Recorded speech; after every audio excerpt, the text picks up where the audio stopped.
कहीं ना कहीं जो नैतिकता की बात कर रहे हैं, तो एक अब नैतिकता दिखाएं राहुल गांधी कि हाँ ये हमारे गारंटी पत्र था कि हमारी भी गारंटी, ये लो मैं अपनी जेब से देता हूँ, दें, हिम्मत है तो राहुल गांधी के अंदर दें ये सबको 1-1 लाख रुपया। अगर मोदी जी को नैतिकता के आधार पे यहाँ पे हार स्वीकार करनी चाहिए कि भाई वो 272 नहीं ला पाए, तो इनको क्या करना चाहिए, तीसरी बार में 100 नहीं कर पाए, इनको तो किसी टापू पे चले जाना चाहिए जहाँ डेंट पड़ा है ना ललित, वहाँ तो ऐसा ढोल पीट रहे हैं ये, ओहो हमने तो भाई साहब हरा दिया और ये हो गया और वो हो गया, ये तो देखो कहाँ रहे हैं।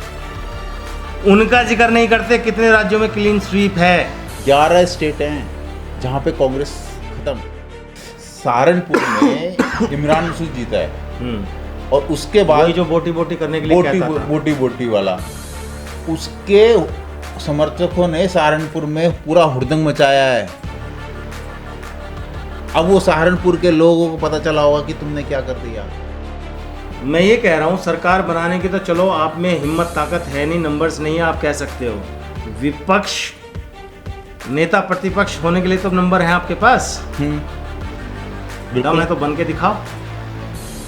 ये प्रतिपक्ष अभी देखना, ये जितना इंडिया अलायंस के नाम पे इन्होंने पूरा खेल खेला है ना, अगले 6 महीने में इसके ये टुकड़े गैंग है ना, ये टुकड़े में विभाजित हो जाएगा। भानुमति का कुनबा है, मतलब पर फिर भी टुकड़े गैंग को का पोस्टर बॉयज है ना इसके अंदर, ये टुकड़े में बट जाएगा। हाँ। ये पर ये शायद कुछ गलतफहमी में थे, कुछ चीजें होती हैं, कई बार आदमी ये थोड़ी कर लेता है। इनको इतना अंदाजा नहीं रहा था कि कुछ जमीन पे इस तरह का वो है, नैरेटिव फैल रहा है। हाँ, कहीं ना कहीं कोई ना कोई खामियां तो जरूर रही होगी। हाँ बिल्कुल, कमजोर हुई है, बीजेपी कमजोर हुई है, सरकार कमजोर है, तो कुछ तो कमियां इनकी रही होंगी। ललित, सौरभ भारद्वाज किस बात का लड्डू बांट रहे थे ये इसका थोड़ा सा आप बताओ, क्या आपने भी देखा होगा? मुझे तो बड़ा फनी लगा भाई साहब। हाँ, लाइट मूड में अगर मैं कहूँ तो सौरभ भारद्वाज जो है ना, केजरीवाल के जेल जाने के लड्डू बांट रहे थे और उनको खिला रहे थे कि खाओ केजरीवाल जी, जेल में भी ये स्वाद चखो। पहली बार जब वो गए थे, आपको शुगर है, आप नहीं शुगर है, लड्डू खाओगे तो बीमार पड़ोगे, शुगर आपकी बढ़ेगी, तो आपको एम्स में भर्ती करा देंगे, इसलिए लड्डू बांट रहे हो। नहीं, हार के लड्डू कौन बांटता है यार, ये पहली बार देख रहे हैं है?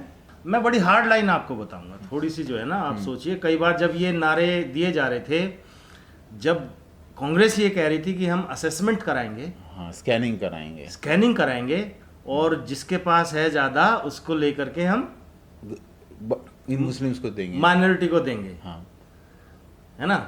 माइनॉरिटी का मतलब क्या, वो तो प्रधानमंत्री मोदी ने भी बता दिया था, मनमोहन सिंह ने बोला है, मनमोहन सिंह जी ने बता दिया था। मोदी जी ने तो उनके कोर्ट को सिर्फ कोट किया है। हाँ, कोट किया, उसको डिफाइन तो मनमोहन सिंह ने किया था। जो एक कट्टरपंथी सोच है, जो कश्मीर में से हिंदुओं का पलायन करवाती है, पाकिस्तान से कराया, पाकिस्तान से बहुत जगह, तो वो जो भी जिनको एक काफिर बोलते हैं या गैर मुस्लिम बोलते हैं, तो कांग्रेस आज उसी कट्टरपंथी के अपने आप को रिप्रेजेंट हो रही है कि हम है तुम्हारे लिए वो कट्टरपंथी का चेहरा। जो काम कट्टरपंथी कर रहे थे वो हम करेंगे, वो अब हम करेंगे। वही कांग्रेस का तो मुस्लिम, मतलब कितना हद तक आप जाओगे, मुस्लिम परस्त चेहरा रहा ही है ना, रहा है, लेकिन इतना खुल के इतना देखो, वो पहले जिस मुस्लिम परस्त चेहरे से उनका काम चल नहीं रहा था, जिस तरह की नीतियां, जिस तरह का वो कर रहे थे, उससे उनका काम नहीं चल रहा था, तो यानी उसमें और चढ़ाव की आवश्यकता थी, उन्होंने वही अपनाया है। ये हम हिंदुओं को देखना है, वो तो इनकी सोच तो जग जाहिर उन्होंने कर ही दी अपनी है, तो क्यों नहीं पढ़ पा रहे हैं लोग? ठीक है, लेकिन अपने आप को हिंदू सबसे ज्यादा पढ़े लिखे मानते हैं इस देश में, मुस्लिम के मुकाबले हिंदू में पढ़े लिखे हैं, इसके बाद एजुकेशन का स्टैंडर्ड ज्यादा है। पढ़े लिखे हैं, फिर क्यों नहीं पढ़ पाते उनके मैनिफेस्टो को? मैनिफेस्टो नहीं पढ़ पाते, कि वोटिंग के टाइम वोटिंग नहीं कर पाते, अपना उनकी सोच को क्यों नहीं समझ पाते? घूमने जाना है, इंटेलेक्चुअल बनते हैं, हम पढ़े लिखे हैं, आपको एक सीधी सादी सोच समझ में नहीं आ रही है। मुझे तो लगता है लोकतंत्र में सबसे ज्यादा भागीदारी तो उन मुसलमानों की, जिस हिसाब से ये जब वोटिंग करने के लिए निकलते हैं, वो ज्यादा है, उनकी ज्यादा है। ये खाली गाते रहते हैं, वो ज्यादा एक्चुअली करते हैं जा करके। यहाँ जिस तरह से उन्होंने, यहाँ तो इनको गर्मी लगती है, गर्मी लगती है, एसी में लेटते हैं, उसके बाद थोड़ा सा अपना बोर निकला तो गाड़ी निकाली, एसी चलाया, अपना निकल क्या गए पिक्चर बोलते देखने क्या के लिए, फर्क घूमने पड़ के रहा लिए। है? हम वोट नहीं करेंगे तो क्या फर्क पड़ रहा है? हाँ, क्या अब कई जगह देखा होगा ना क्या फर्क पड़ रहा है, उसके बाद भी सबक ले लें तो बड़ी बात अभी है। मैं वो बताता हूँ, आज सुबह के ये उसमें दिखाया है सहारनपुर में इमरान मसूद जीता है, और उसके बाद वही जो बोटी बोटी करने के लिए कहता था। बोटी बोटी वाला, उसके समर्थकों ने सहारनपुर में पूरा हुड़दंग मचाया है। अब वो सहारनपुर के लोगों को पता चला होगा कि तुमने क्या कर दिया। नहीं, मैंने तो एक और न्यूज़ सुनी है, अन्ना मलाई हार गए, जो जीते हैं उन्होंने एक बकरे को जूतों की माला पहना करके और उसको पूरा घुमाया है, उसको अन्ना मलाई उस पे उसके जीत पट्टी दिया। लगा करके, अन्ना मलाई इसको बना के उसको बना करके और उसको यातनाएं दी हैं। ललित भाई, ये हार जीत चलती रहती है। चलती रहती है। आज आप जीते हो, कल को हार भी नहीं, सकते हो। पिछले कल को सामने वाला एक 2019 कुत्ते के गले में आपके पट्टा डाल करके घुमाए। 2019 में अमेठी से राहुल गांधी हार गए थे। हाँ, क्या ये बताओ वहां पे राहुल गांधी के साथ हो जाता? और उस टाइम क्या होता? हाँ, उस टाइम क्या होता? अगर गलती से कोई इस तरह की हरकत कर देता, गलती, अगर उसको होगा- सही नहीं कह सकते, मैं तो हाँ। खुद कह रहा हूँ कि वो सही नहीं है। मगर अगर कोई गलती से ऐसी हरकत कर दे तो यहाँ ये तो आसमान सर पे उठा लेंगे इनको, तो ना कुछ हो तब आसमान सर पे उठा लेते हाँ, हैं। फिर? इतना हो जाता तो क्या आसमान सर पे उठा लेते ये छोटी छोटी बातों और पर। राहुल गांधी की तीसरी हार है ये। मैं तो इतनी बेशर्मी देखता रहा सर, चुनाव के समय पर ऐसा लगता था कांग्रेस के इतने लीडर्स है ना, कई लेयर्स की उन्होंने ना ड्रेस पहनी हुई है। अब एक बार ना, अभी पता हमने अभी एक झूठ बोला, हाँ, अभी हम एक्सपोज हो गए। सोशल मीडिया का जमाना है, आप अभी झूठ बोलोगे 10 मिनट में एक्सपोज हो जाएगा।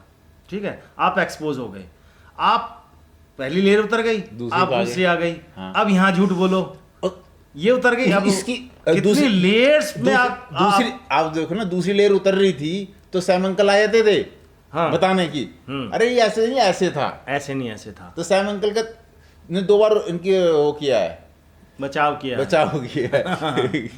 तो उसके बाद सैम अंकल की विदाई होगी उसके बाद कि नहीं इनको हटा दो। हाँ। तो ये जो है ना, राहुल गांधी तीसरी बार हार गए हैं। अगर कोई और नेता होता ना, 125 साल पुरानी पार्टी को डुबा दिया है। आज चाहे इस इलेक्शन में 55 से उठा के 99 पे ले गए हैं, मगर उस 99 तक ले जाने के लिए पार्टी की नीतियों को, विचारधारा को किस गर्त में डाल दिया है राहुल गांधी ने, ये उनको खुद को पता होगा। कि केजरीवाल जैसे चरणों में लेट गए, वामपंथियों के चरणों में लेटे हुए हैं, वामपंथी विचारधारा को पूरी तरह से अपना लिया है, मुस्लिम तुष्टिकरण की परिकाष्ठा और परिकाष्ठा के साथ एक्सपोजर की एक्सपोज हो गए पूरे वो। ठीक है, वो बात अलग है कि फिर भी हिंदुओं ने वोट दे दिया उनको, मगर कब तक होगा? देखो, काट की हांडी एक बार ही चढ़ती है, वो चढ़ गई, अगली बार नहीं चढ़ेगी। अब आज जिस तरह से अयोध्या के लोगों का, उनको अपनी गलती का एहसास हो रहा है, होगा, क्योंकि जिस तरह से सोशल मीडिया पे उनके खिलाफ चल रहा है, शायद वो कहीं फेस दिखाने लायक नहीं बचे हैं। चलिए, आपका कंक्लूडिंग मैं लेना चाहूँगा पॉइंट इस आर्गुमेंट्स का, कि जो लब्बुल हुआ भी है कि जो अब ये साबित करने की कोशिश की जा रही है कि मोदी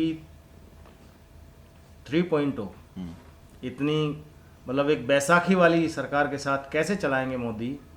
नहीं, बिल्कुल गलत। इसके बारे में आप जो सोच रहे हैं ऐसे, वो बिल्कुल गलत सोच रहे हैं।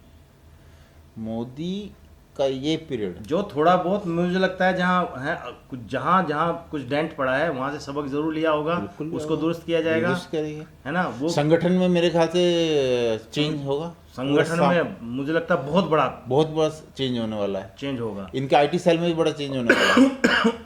जिस तरह से आईटी बदलाव हाँ अब देखने को मिलेंगे, तो वहाँ क्योंकि अमित मालवीय सबके टारगेट पे हैं, हाँ ट्रोल हो रहे हैं अमित मालवीय।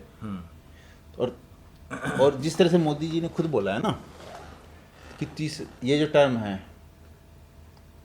ये वास्तविक में इनका कुछ अलग ही आएगा।